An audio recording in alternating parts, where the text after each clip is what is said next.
Malak narrowed his eyes. "But you will die all the same if you continue upon this course." "No, preacher. Each of these men will inherit the gift of immortality once they've tasted of the fruit of the tree of life."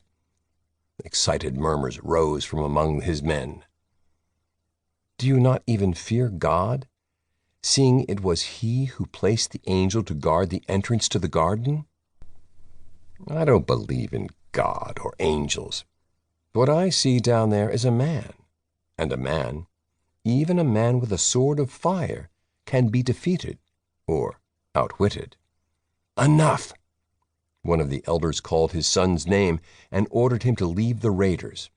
One by one, the remaining patriarchs called out their sons, and one by one, they joined their fathers. Malak's jaw tightened. When one son failed to move quickly enough, his father rode up beside him and kicked his mount in the right gaskin. The donkey bucked, unseating its rider, leaving his adult son sprawled in the dirt. The son got to his feet and staggered a few paces before joining his father. After this, the remaining sons of Eden were swift to comply with their father's orders. By the time the parade of traitors finished cowering to their fathers, Malak's anger had switched to contempt. He sneered at them. "Well, I guess I should thank you, preacher. Thank you for helping to separate the wheat from the chaff. But the rest of these men are from Enoch. How shall you persuade them?" "With the truth, I hope." "Do they know you have brought them on a quest from which they may not return?" He straightened in the saddle, lifting his chin. "I doubt that." "Men of Enoch, I urge you in the name of Yah not to embark upon this path. It is folly to test an angel of God." Some of the men whispered among themselves, but Malak quickly intervened to reinforce their backbones, his voice rising. "There are still nearly 30 of us. 30 or 330. Would God have placed the man there alone were he not able to defend himself against an army?" Shechem's face grew pallid. Beads of sweat formed above his top lip. "Remember the plan," Malak said. "Angel, man, or demon, he can't be in two places at once." Malak's father raised his arm. "My son is right, men. The preacher's just trying to frighten you with superstitious fables. That creature's no match for us." The preacher, seeming to recognize Shechem's fear, focused his gaze directly on him. "You all will be destroyed." Malak stepped between them. "You said that.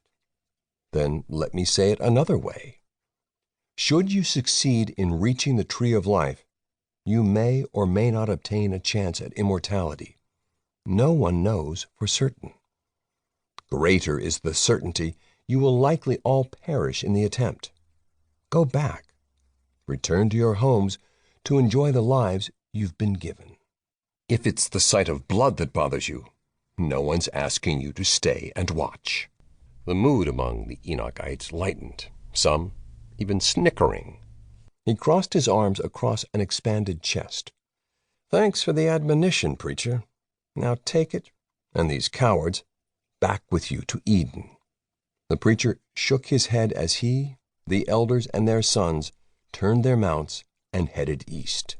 Shortly after the sun moved past its zenith, Malak slipped into the water with Shechem and 3 Enochites, 220 cubits east of the river access to the garden.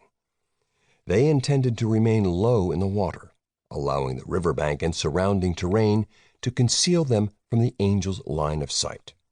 To their south, near the terrestrial entry, his father, brother, and the other members of the raiding party had organized a distraction. Close enough to draw the angel's attention, but not so close as to trigger an attack. By the time the swimmers reached within 50 cubits of the entrance, the faint sound of musical instruments and singing voices told him all was proceeding according to plan. 10 cubits past the edge of the garden, he stopped in the water and faced his companions. "Hear that?" The swimmers